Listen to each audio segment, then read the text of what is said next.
Welcome. My name is Chris Baelish, and I'll be your host for the Leadership Lifters in this study. Each week, prior to the group meeting on this video, I'll be providing a leadership lifter with brief instructions for you as a leader. Each week, I'll give you some tips and coaching that will help you lead your group meetings with confidence. My number one message for you as you begin leading the group is don't panic. And if you're panicking, it's okay. Between this leadership lifter, the leader's notes in your study guides, and the segment on this disc called Watch This First, you'll know everything you need to do a great job. So here's what you need to do each week. Watch the leadership lifter for the week, which you're watching right now, for tips and suggestions. Then watch the actual teaching session. You should then look through the study guide to familiarize yourself with the discussion questions and group activities. Finally, don't forget to pray. Allow any fear you have to drive you to pray harder and depend on God more. I have a few thoughts for you to keep in mind as you begin your first session. First, if your group is new or if new members have joined you, your top priority is to make them feel welcome. Many people who visit new groups never return because they don't feel like people care, or there's a clique that they just can't crash into. So when they walk in, greet them at the door, give them a big hug or a handshake, and look them directly in the eye when they talk. As your meeting starts, ask everyone to introduce themselves briefly. Encourage people to tell a little bit about themselves and have fun together. It's worth taking the time for this in the first week. A very important thing to do in this session is to set group expectations for the study. The small group agreement will help you do this. You can find the agreement in the appendix of your study guide. We found that groups that talk about group values up front and commit to an agreement benefit significantly. They work through conflicts way before people get to the point of frustration, so there's a lot less pain. Take some time to review the small group agreement before your meeting. Then during your meeting, read the agreement aloud to the entire group. If some people have concerns about a specific item or the agreement as a whole, be sensitive to their questions. Explain that tens of thousands of groups use agreements like this as a simple tool for building trust and group health over time. Some of the items in the agreement, like welcome for newcomers and shared ownership, will become clearer during the future sessions of the study. 1 Corinthians 12:7 says that God gives every believer spiritual gifts for the common good of the body. So the question is not if, but when and where the members of your group will play an active role in the work of your group. Talk to the group about group ownership. Take a look at the team roles in the appendix and share this with the group.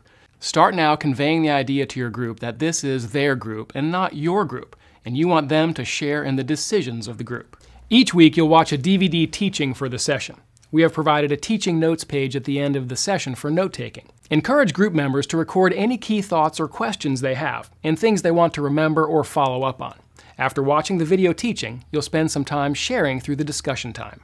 A concept introduced in this session is spiritual partnerships. A spiritual partner is someone who promotes a deeper connection and encourages someone in their spiritual journey.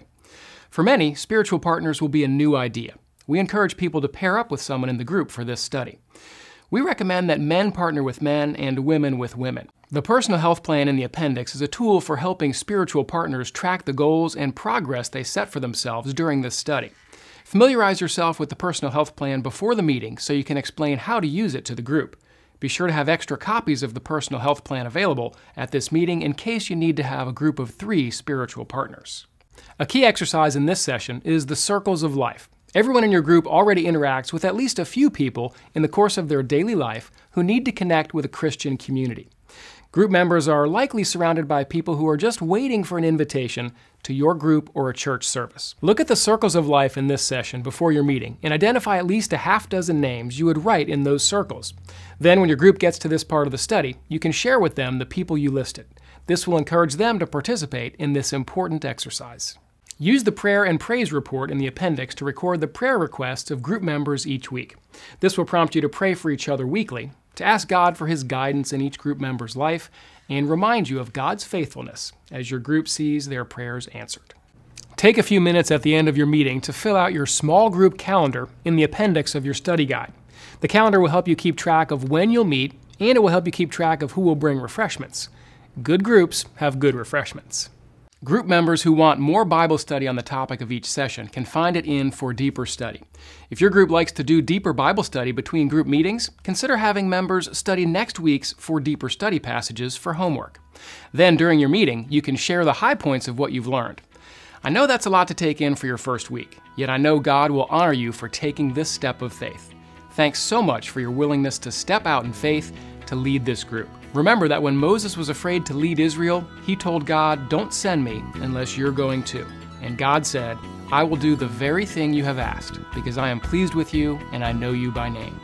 God knows you by name. Have a great meeting.